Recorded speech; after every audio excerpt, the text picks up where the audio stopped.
we have a problem. We all have a problem, and of a different nature. A philosophical and ethical problem, and a political problem. I'll speak first of philosophy. I won't speak of religion today, because our problem is not a problem of religion. We have no problem with religions. We have a problem of philosophy first. Why? Because just now, in all Europe, not just here, not just in France, you have individuals, we have organizations trying to introduce a foreign law in our countries. A foreign law who's not democratic, who's not respectful of human rights. And that's a problem. That's our problem.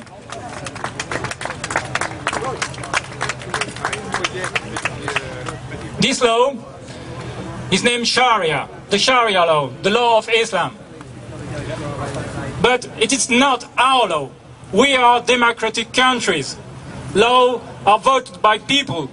We are the makers of law. In Islam, people don't make law. You are under the slavery of a religious law.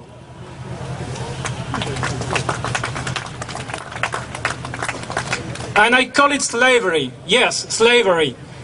Our philosophical problem is we are in a fight.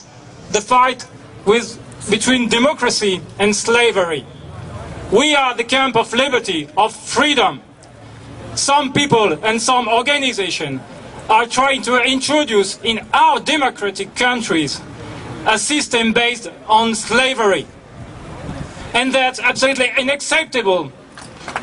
That's immoral. And more than that, it's illegal. That's the political part. Because what is Sharia? Sharia, everybody knows about Islam. But Sharia is more mysterious because most of the time those people, those political activists, never speak of Sharia. Why? You will understand very fast. Because Sharia is a religious racism. When I speak of racism, it's very easy to understand. What is racism? It's when you separate humanity in groups. Just now, it's not yet racism, but when those groups, you introduce a hierarchy between these groups and saying those humans are better than those, and those humans are inferior, are impure, you are racist. You are not a genetical racist, you are a religious racist. And Sharia introduced religious racism in Europe, and that's unacceptable. And you should all be concerned here, because you are the inferior part of humanity for Sharia. You are kafir, unbelievers, miscreant, and you are the worst part of humanity. You are not even a human being. And that's a problem. And Sharia is also religious xenophobia, because you learn to hate people because they don't believe like you. We are a democratic society. We don't hate people because of what they think, but we act and we need to act because of what they do. And we have political activists now disguised as religious people. They say, we are religious people, but it's wrong when you try to modify the way the society is organized, to modify it in an undemocratic way. You are a political activist, you are a subversive person, and you should be put in jail or expelled from Europe.